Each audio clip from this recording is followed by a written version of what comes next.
ಮತ್ತು ತಂದೆಯವರು ಶಿಸ್ತು, ಪ್ರಾಮಾಣಿಕತೆ, ಸರಳತೆ, ಸಮಯಬದ್ಧತೆ ಇವೆಲ್ಲದಕ್ಕೂ ಸಾಕಾರವಾಗಿದ್ದು. ಅವರು ತುಂಬ ಗಾಂಧಿ ಭಕ್ತರು, ಗಾಂಧಿಯನ್. ಸರಳ ಜೀವನ ಅಂತ ಅನ್ನೋದು ಬಹಳ ಮುಖ್ಯ. ಅವರು 2 ಪ್ಯಾಂಟ್ 2 ಶರ್ಟ್ ಅಷ್ಟರೊಳಗೇನೆ, ಸಾಮಾನ್ಯವಾದಂಥ ಪಂಚೆ. ಅವರು ಮನೆಯಲ್ಲಿ ಫರ್ನಿಚರ್ ಕೂಡ ಜಾಸ್ತಿ ಇರಬಾರ್ದು, ಈ ಥರ ಇದ್ದರು. ಆಮೇಲೆ ಸರ್ಕಾರದ ಮೂಲಕವಾಗಿ ಅವರಿಗೆ ಫೋನೆಲ್ಲ ಕೊಟ್ಟಿದ್ದರು, ಅದನ್ನು ನಾವೆಲ್ಲ ಬಳಸಬಾರ್ದಾಗಿತ್ತು. ಅದು ಸರ್ಕಾರದ ಕೆಲಸಕ್ಕೆ ಮಾತ್ರ ಇರೋದು ಅಂತ. ಅವರು ಕೋಆಪರೇಟಿವ್ ಡಿಪಾರ್ಟ್ಮೆಂಟ್ನಲ್ಲಿ ಜಾಯಿಂಟ್ ರಿಜಿಸ್ಟ್ರಾರ್ ಆಗಿದ್ದರು.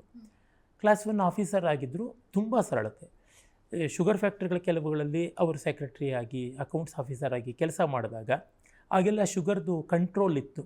ರೇಷನ್ನಿನ ಮೂಲಕವೇ ಸಿಗೋದು ಅಂತಿತ್ತು. ಬ್ಲ್ಯಾಕಲ್ಲಿ ಭಾಳ ದುಬಾರಿ ಬೆಲೆ ಕೊಟ್ಟು ತೊಗೊಳ್ಳೋದು, ಹೀಗೆಲ್ಲ ಇತ್ತು. ಆದರೆ ನಮ್ಮ ತಂದೆ ಬ್ಲ್ಯಾಕಲ್ಲಿ ತೊಗೋಬಾರ್ದು, ರೇಷನ್ನಲ್ಲಿ ಎಷ್ಟೋ ಅಷ್ಟೇ ಅಂತ. ಶುಗರ್ ಫ್ಯಾಕ್ಟ್ರಿಯಲ್ಲಿ ಕೆಲಸ ಮಾಡ್ತಾರೆ.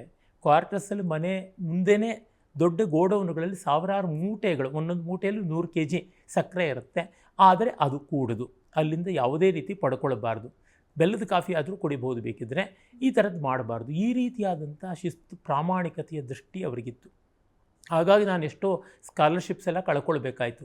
ತಂದೆಯವರ ಸಂಬಳ ಕೇಳೋರು ಸ್ಕಾಲರ್ಶಿಪ್ಗೆ, ಜಾಸ್ತಿ ಇದ್ದರೆ ನಿಮಗೆ ಯಾಕೆ ಸ್ಕಾಲರ್ಶಿಪ್ಪು ಬೇಡ, ಬೇರೆ ಹುಡುಗನಿಗೆ ಹೋಗುತ್ತಲ್ಲ ಅಂತ.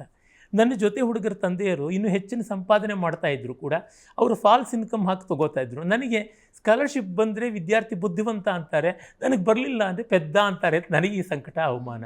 ಆದರೆ ನಮ್ಮ ತಂದೆ ನ್ಯಾಯ, ಇದು ತಪ್ಪು, ಈ ಥರದ್ದು, ಈ ರೀತಿಯಾದದ್ದು ಅದು ಒಂದು ಮಟ್ಟಕ್ಕೆ ನನಗೆ ಪರಿಣಾಮ ಬೀರಿತು. ಸರಳವಾದ ಜೀವನ, ಶಿಸ್ತಿನ ಜೀವನ ನನ್ನಲ್ಲಿ ಏನಾದರೂ ಇದ್ದರೆ ಅದು ನಮ್ಮ ತಂದೆಯವರದೇನೆ. ನಾವು ಹೆಚ್ಚು ಸಾಲ ಮಾಡಬಾರ್ದು, ಮತ್ತೊಬ್ಬರಿಗೆ ತೊಂದರೆ ಕೊಡಬಾರ್ದು, ಕೆಟ್ಟ ಮಾತಾಡಬಾರ್ದು, ಸುಳ್ಳು ಹೇಳಲೇಬಾರ್ದು. ಈ ರೀತಿಯಾದದ್ದು ವ್ರತ ಬುದ್ಧಿಯಿಂದ. ಒಮ್ಮೆ ಕೂಡ ನಮಗೆ ಹೊಡೆದವರಲ್ಲ, ಒಂದು ಕೆಟ್ಟ ಮಾತು ಬೈದವರಿಲ್ಲ. ಆದರೆ ಈ ತಪ್ಪು ಮಾಡ್ತಿರಲ್ಲ, ಈ ರೀತಿ ಅವಿವೇಕದಿಂದ ನಡ್ಕೊಳ್ತಿರಲ್ಲ ಅನ್ನೋ ಮಾತನ್ನೇ ತುಂಬ ತೀವ್ರವಾಗಿ ಎತ್ತರದ ಧ್ವನಿಯಲ್ಲಿ ಹೇಳ್ತಾ ಇದ್ರು. ನಮಗದು ಭಯ ಆಗ್ತಾಯಿತ್ತು.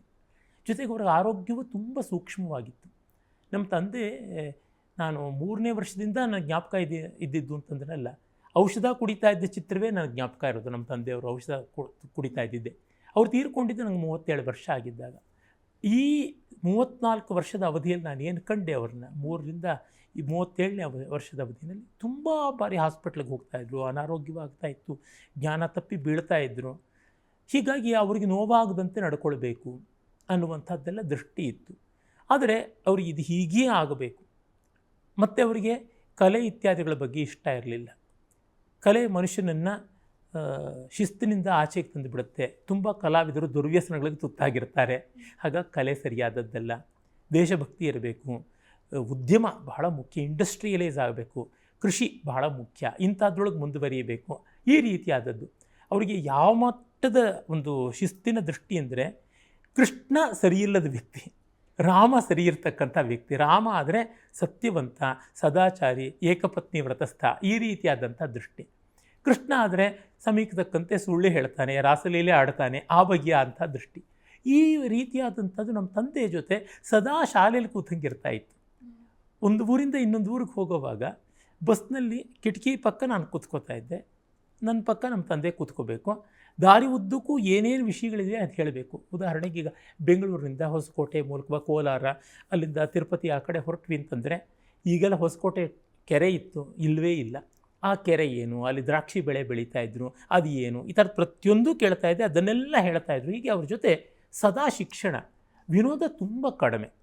ವಿನೋದ ಸಾಮಾನ್ಯ ಒಂದು 8-10% ಇರ್ಬೋದು, ಇನ್ನು 90% ವಿಚಾರವೇನೆ. ಅವರು ಇದು ಸರಿ ತಪ್ಪು, ಹೀಗಿರಬೇಕು, ಈ ಥರ ಇರಬಾರ್ದು, ಇದಿಷ್ಟರೊಳಗೆ ಮಾಡ್ತಾಯಿದ್ರು. ಮತ್ತು ಬೇರೆಯವರು ಪ್ರತಿಯೊಬ್ಬರು ಹಾಗೆ ನಡ್ಕೊಳ್ಬೇಕು ಅಂತ. ನೀವು ಇವ್ರ ಜೊತೆ ಮಾತಾಡಬಾರ್ದು ಅಂದರೆ ಮನೆಯವರು ಯಾರೂ ಅವ್ರ ಜೊತೆ ಮಾತಾಡಬಾರ್ದು. ಅವ್ರು ಮಾತಾಡಿದ್ರೆ ಅವರು ಉಪವಾಸ ಇರ್ತಾಯಿದ್ರು, 3 ದಿವಸ ಉಪವಾಸ ಮಾಡೋರು, ಮನೆಯಲ್ಲಿ ಯಾರ ಜೊತೆನೂ ಮಾತಾಡ್ತಿರಲಿಲ್ಲ. ಆ ರೀತಿಯಾದಂಥ ಕಠೋರವಾದ ಶಿಸ್ತಿನ ದೃಷ್ಟಿ. ಅವ್ರ ಜೊತೆ ನನಗೆ ಶಿಕ್ಷಣದ ಆ ಕಲಿಕೆಯ ಮತ್ತು ಕಾಳಜಿ, ಬಟ್ಟೆ ಇತ್ಯಾದಿಗಳ ವಿಷಯದಲ್ಲಿ ಆಡಂಬರ ಒಂದು ಸ್ವಲ್ಪವೂ ಮಾಡಿಸಿದ್ದಿಲ್ಲ.